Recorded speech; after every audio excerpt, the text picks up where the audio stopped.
Good morning students. आज हम CEPH 202 का प्रैक्टिकल वोल्टेज डबलर स्टार्ट करेंगे।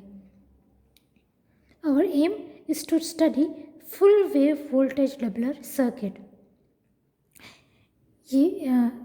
इसमें हमारा इस अपैरेटस में हमारे पास वोल्टेज डबलर और वोल्टेज ट्रिपलर एक ही सर्किट में बना हुआ है।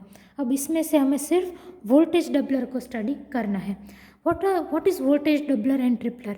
डबलर आपको नाम से ही समझ आ रहा होगा, कुछ चीज़ डबल हो रही है। क्या डबल हो रहा है? वोल्टेज डबल हो रहा है इस सर्किट से। तो जितना आप इनपुट डालेंगे उससे आपका आउटपुट जो होगा वो डबल होगा, उससे हम वोल्टेज डबलर कहेंगे। और ट्रिपलर मतलब वोल्टेज ट्रिपलर मतलब जितना आप इनपुट डालोगे आपका आउटपुट, जितना इनपुट वोल्टेज डालोगे उससे 3 टाइम्स आपका आउटपुट वोल्टेज मिलेगा, उसे हम वोल्टेज ट्रिपलर कहेंगे। बट इस सर्किट में वोल्टेज डबलर और ट्रिपलर दोनों एक साथ बने हैं, लेकिन हमें सिर्फ वोल्टेज डबलर ही स्टडी करना है। अब आप वोल्टेज डबलर की सर्किट देखिए। ये आपके वोल्टेज डबलर की सर्किट है। वोल्टेज डबलर में देखिए आपके पास 2 डायोड है एंड ये 2 कैपेसिटर है। डबलिंग एक्शन इन कैपेसिटर्स के कारण होगा। डबलिंग एक्शन किसके कारण होगा? इन कैपेसिटर्स के कारण। अगर मुझे ट्रिपलर बनाना है तो 3 कैपेसिटेंस ऐड करिए। देखो डबलर में 2 कैपेसिटेंस है, ट्रिपलर में 3 कैपेसिटेंस होंगे। फिर वोल्टेज को 4 टाइम्स अगर मल्टीप्लाई करना है तो आप चौथा कैपेसिटर और लगा दीजिए। तो जितने कैपेसिटर्स होंगे उतना आपका वोल्टेज बढ़ेगा। तो वोल्टेज डबलर में 2 कैपेसिटर्स हैं, वोल्टेज ट्रिपलर में 3 कैपेसिटर्स होंगे। 4 टाइम्स करने के लिए 4 capacitors and so on.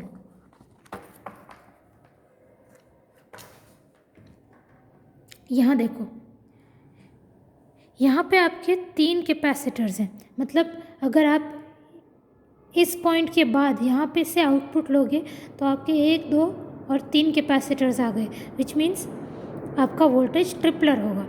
Voltage doubler के लिए क्या करना पड़ेगा? मुझे आउटपुट, ये 2 कैपेसिटर है, देखो एक, ये दूसरा। अगर मैं आउटपुट यहीं से ले लेती हूँ, यहाँ से लेने के बजाय यहाँ पे DC आउटपुट लिखा है, लेकिन यहाँ से आउटपुट लेने की बजाय अगर मैं यहाँ से आउटपुट ले लूँ तो आपका वोल्टेज डबलर सर्किट हो जाएगा। अगर आप DC आउटपुट यहाँ से ले लोगे ना तो वो ट्रिपलर सर्किट हो जाएगा। तो इस बात को ध्यान में रखिए कि वोल्टेज डबलर के लिए ये 2 कैपेसिटर्स ही यूज़ होंगे। अगर मुझे ट्रिपलर चाहिए तो तीसरा कैपेसिटर, अगर 4 टाइम्स चाहिए तो चौथा कैपेसिटर्स। जितने टाइम्स वोल्टेज ज़्यादा चाहिए उतने ज़्यादा आप कैपेसिटर्स ऐड करते जाइए। अब ये एक्सपेरिमेंट हमें 2 पार्ट्स में करनी है। फर्स्ट पार्ट में हमें AC वोल्टेज को इनपुट करना है और इनपुट में AC वोल्टेज डालना है और आउटपुट में VDC मेजर करना है। ये डालना है और ये मेजर करना है। लेट अस सी। ये आपका VAC मेजर कर रहा है, देखो AC वोल्ट मीटर, और ये है DC वोल्ट मीटर। तो हम क्या करेंगे, यहाँ पे देखो ये कॉमन है, ये 6 वोल्ट, 9 वोल्ट और 12 वोल्ट। तो आप सबसे पहले तो AC इनपुट में ये 6 वोल्ट का AC इनपुट डाल दीजिए।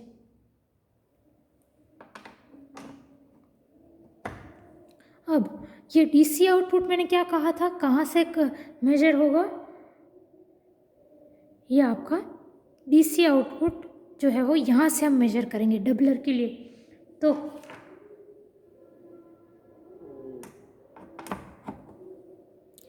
दूसरे टर्मिनल को मुझे ग्राउंड करना पड़ेगा, तो इसको मैं ग्राउंड में लगा देती हूँ। और ग्राउंड कहाँ है? ये देखो, ये वाली लाइन, ये ग्राउंड वाली लाइन है, तो इसे यहाँ पे।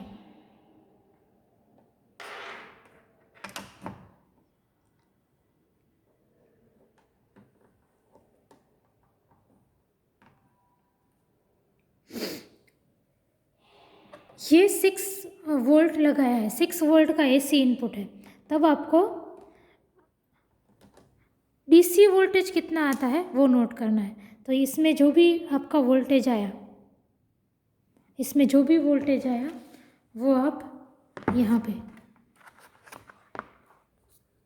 पे लिख दीजिए।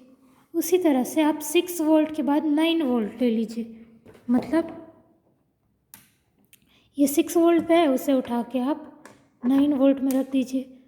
उसके बाद आपका जो भी DC वोल्टेज आया वो यहाँ पे, उसके बाद आप AC इनपुट को 12 वोल्ट कर दीजिए, मतलब ये 9 था उसकी जगह उठा के 12 वोल्ट पे रख दिया। उसके बाद आपका जो भी VDC आया वो आप यहाँ पे लिख दीजिए। ये हो गया। इसके बाद हमें क्या करना है, ये तो VAC था। अब हम मैक्सिमम या पीक वैल्यू AC करंट का कैसे कंसिडर करते हैं, √2 इंटू VAC। तो इसका 6 इंटू √2 यहाँ पे, 9 इंटू √2 यहाँ पे, 12 इंटू √2 यहाँ पे। अब हमें VDC बाई VM का रेशियो लेना है। 16 divided by 8.4 something, 27 divided by 12.72 and 31 divided by 16.97। तो ये आपका रेशियो कुछ ऐसा आ जाएगा। तो देखो रेशियो, ये VDC क्या है, आउटपुट, VDC क्या है, आउटपुट वोल्टेज, और VM क्या है, इनपुट वोल्टेज। तो आउटपुट और इनपुट वोल्टेज के बीच रेशियो देखिए, लगभग 2 जैसा, ये 1.8, ये 2, ये 1.8, मतलब डबल हो रहा है। आउटपुट जो है वो इनपुट से डबल है, इट्स 2 टाइम्स। अब ये होने के बाद हम ऑब्जर्वेशन नंबर 2 पे जाते हैं। इसमें हमें क्या करना है कि करंट वेरी करना है, सॉरी करंट नहीं बट रेजिस्टेंस बॉक्स में से रेजिस्टेंस वेरी करना है और करंट और वोल्टेज की वैल्यू नोट करनी है। उसके लिए सर्किट कुछ इस तरह से कनेक्ट होगी।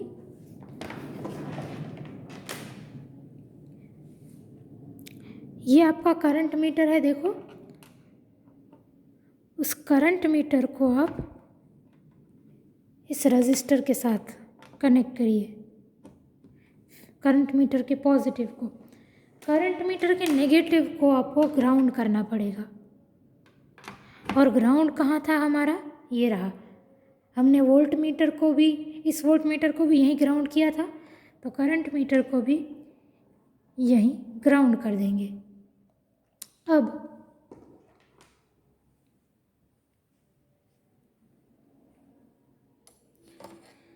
ये रेजिस्टर को, रेजिस्टेंस, ये रेजिस्टेंस है, देखो वेरिएबल रेजिस्टेंस, इसके दूसरे को हम इस पॉइंट पे, ये जो पॉइंट C लिखा है ना, पॉइंट C, वहाँ पे कनेक्ट कर देंगे।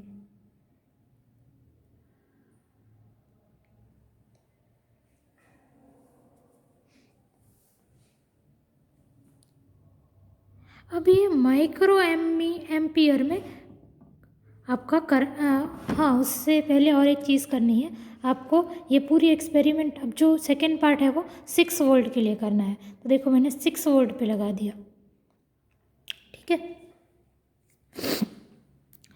उसके बाद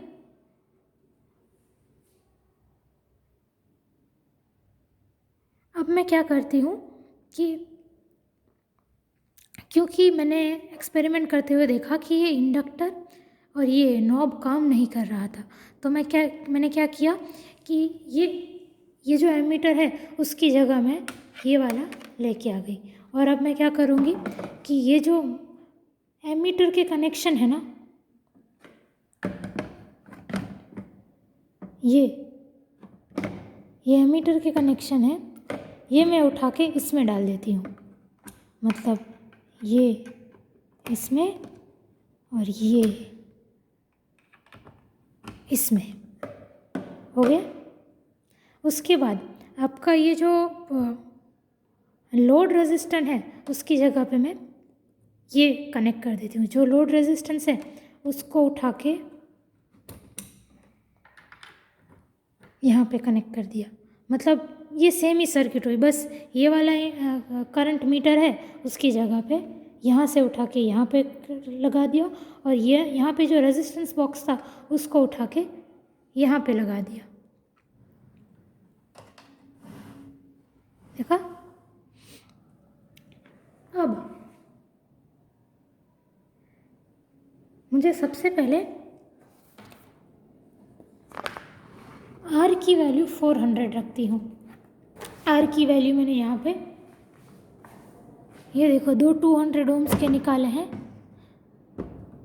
तो यहाँ से R 400 निकला, और ये निकालने के बाद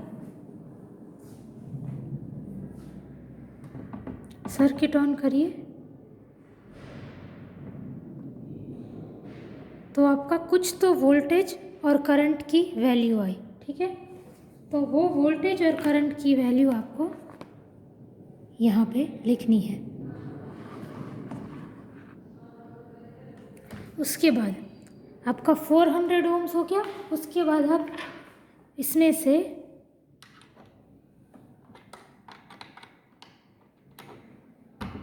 $500 ohms निकालिए, तो आपकी इसमें से कुछ वोल्टेज और इसमें से कुछ करंट की वैल्यू आएगी।